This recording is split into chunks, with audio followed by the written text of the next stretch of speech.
Hi friends, welcome to our YouTube channel. ಎಲ್ಲರೂ ಹೇಗಿದ್ದೀರಾ? ಎಲ್ಲರೂ ಚೆನ್ನಾಗಿದ್ದೀರಾ ಅಂತ ಅಂದ್ಕೊಂಡಿದ್ದೀನಿ. ಇವತ್ತು ನಾನು ಸೋಮವಾರ ಆಗಿರೋದ್ರಿಂದ ಸೊಪ್ಪು ಸಾಂಬಾರು ಮಾಡ್ತಾಯಿದ್ದೀನಿ.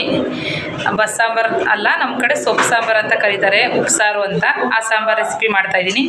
ಬನ್ನಿ ಹೇಗೆ ಮಾಡ್ತೀನಿ ಅಂತ ನೋಡೋಣ. ಫ್ರೆಂಡ್ಸ್, ಇದು ಸೊಪ್ಪು ಸಾಂಬಾರಿಗೆ ಬೇಕಾಗುವ ಸಾಮಗ್ರಿಗಳು ಮತ್ತು ಪಲ್ಯನೂ ಕೂಡ ನಾನು ಮಾಡ್ತಾಯಿದ್ದೀನಿ ಇವತ್ತು. ಸಾಂಬಾರಿಗೆ ಮೊದಲು ಸಾಂಬಾರು ಮಾಡ್ಕೊಂಡ್ಬಿಡ್ತೀನಿ. ಸಾಂಬಾರಿಗೆ ಫಸ್ಟ್ ಬೇಕಾಗಿರೋದು ಮೆಣಸು, ಜೀರಿಗೆ ಮತ್ತು ಸೊಪ್ಪು ಮತ್ತು ಬೇಳೆ ಬೇಯಿಸ್ಕೊಂಡಿರೋದು. ಮೆಣಸಿನ್ಕಾಯಿನೂ ಕೂಡ ಅದರೊಳಗಡೆ ಹಾಕಿ ನಾನು ಬೇಯಿಸ್ಕೊಂಡಿದ್ದೆ. ಇವಾಗ ಕೊತ್ತಂಬರಿ ಸೊಪ್ಪನ್ನ ಹಾಕ್ಕೊಬೇಕು ಇದಕ್ಕೆ. ಇದು ಬೆಳ್ಳುಳ್ಳಿ ಮತ್ತು ಈರುಳ್ಳಿನ ಸುಮ್ಮನೆ ತವೆ ಮೇಲೆ ಸುಟ್ಕೊಂಡಿದ್ದೀನಿ, ಎಣ್ಣೆ ಹಾಕಿಲ್ಲ, ಹಾಗೆ ಸುಟ್ಕೊಂಡಿರೋದು. ಒಂದು ಸ್ವಲ್ಪ ತೆಂಗಿನಕಾಯಿ ಬೇಕು ಸಾಂಬಾರಿಗೆ, ಇದು ಇಷ್ಟು ಬೇಕು. ನೆಕ್ಸ್ಟು ಸಾಂಬಾರಿಗೆ ಇದು ಸ್ವಲ್ಪ ಹುಣ್ಸೆಹಣ್ಣು ಬೇಕು. ಇದನ್ನು ಸಾಂಬಾರು ನೀರು ಇದೆಯಲ್ವಾ, ಸೊಪ್ಪು ಬೇಯಿಸ್ಕೊಂಡಿರೋದು, ಆ ನೀರಲ್ಲಿ ನಾನು ನೆನೆ ಹಾಕಿ ಇಟ್ಕೊಂಡಿದ್ದೀನಿ. ಫ್ರೆಂಡ್ಸ್, ಇವಾಗ ನಾವು ಇದನ್ನು ಜಾರ್ನಲ್ಲಿ ಇದನ್ನೆಲ್ಲ ಹಾಕ್ಕೊಂಡು ರುಬ್ಕೊಬೇಕು, ಸಣ್ಣಗೆ ರುಬ್ಬಬೇಕು. ಇವಾಗ ಎಣ್ಣೆ ಕಾದಿದೆ, ಅದಕ್ಕೆ ಒಂದು ಸ್ಪೂನಷ್ಟು ಸಾಸಿವೆ ಹಾಕ್ಕೊಬೇಕು.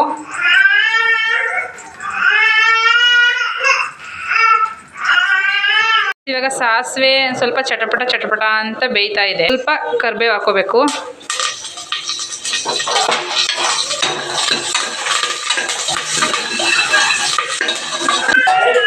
ಒಂದು 2-3 ಒಣಮೆಣಸಿನ್ಕಾಯಿ ಹಾಕೋಬೇಕು.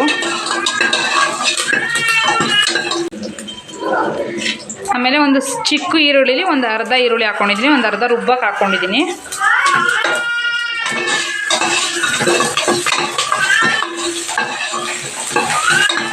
ಒಳ್ಳೆ ಘಮ ಬರ್ತಾ ಇದೆ ಫ್ರೆಂಡ್ಸ್.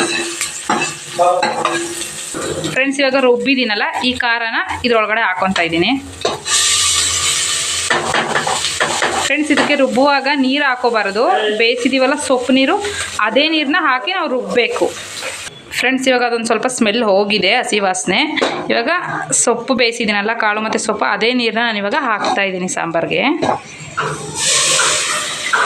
ನಮ್ಗೆ ಎಷ್ಟು ಬೇಕು ಅಷ್ಟು ನೀರು ಇಟ್ಕೊಂಡು ಹಾಕ್ಕೊಬೇಕು ನಾವು ಅದೇ ನೀರನ್ನ. ಫ್ರೆಂಡ್ಸ್, ಇವಾಗ ಸಾಂಬಾರು ಬೇಯ್ತಾ ಇದೆ ಒಂದು ಕಡೆ ನಾನು ಸೊಪ್ಪಿನ ಪಲ್ಯನೂ ಕೂಡ ಮಾಡ್ಕೊತೀನಿ. ಒಂದು ಸ್ವಲ್ಪ 1-2 ಸ್ಪೂನ್ ಆಗುವಷ್ಟು ಎಣ್ಣೆ ಹಾಕ್ಕೊತಾ ಇದ್ದೀನಿ. ಒಂದು ಸ್ವಲ್ಪ ಸಾಸಿವೆ, ಒಂದು ಸ್ವಲ್ಪ ಕರಿಬೇವಿನ ಸೊಪ್ಪು,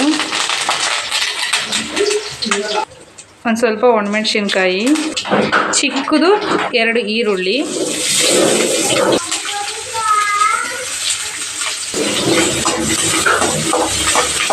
ಫ್ರೆಂಡ್ಸ್, ಇವಾಗ ಇದು ಒಂದು ಸ್ವಲ್ಪ ಕೆಂಪು ಕಲರ್ ಬರೋ ಗಂಟೆ ಈರುಳ್ಳಿನ ಫ್ರೈ ಮಾಡ್ಕೋಬೇಕು. ಫ್ರೆಂಡ್ಸ್, ಇವಾಗ ನೋಡ್ತಾ ಇದ್ದೀರಲ್ವಾ, ಸ್ವಲ್ಪ ಕೆಂಪು ಕಲರ್ ಬಂದಿದೆ. ಇವಾಗ ಸೊಪ್ಪು ಮತ್ತು ಕಾಳನ್ನ ಹಾಕ್ಕೊಳ್ಳೋಣ.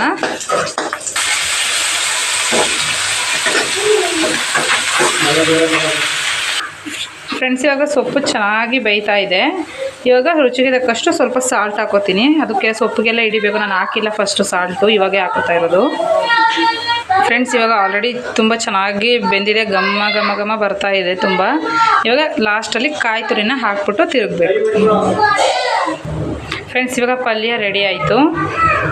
ಫ್ರೆಂಡ್ಸ್, ಇವಾಗ ಸಾಂಬಾರು ಸ್ವಲ್ಪ ಕುದೀತಾ ಇದೆ. ಇವಾಗ ಹುಣ್ಸೆಹಣ್ಣಿನ ನೀರನ್ನ ನಾವು ನೆನೆ ಹಾಕಿ ಇಟ್ಕೊಂಡಿದ್ದೀವಲ್ಲ, ಅದನ್ನು ಇದರಲ್ಲಿ ಹಾಕಬೇಕು.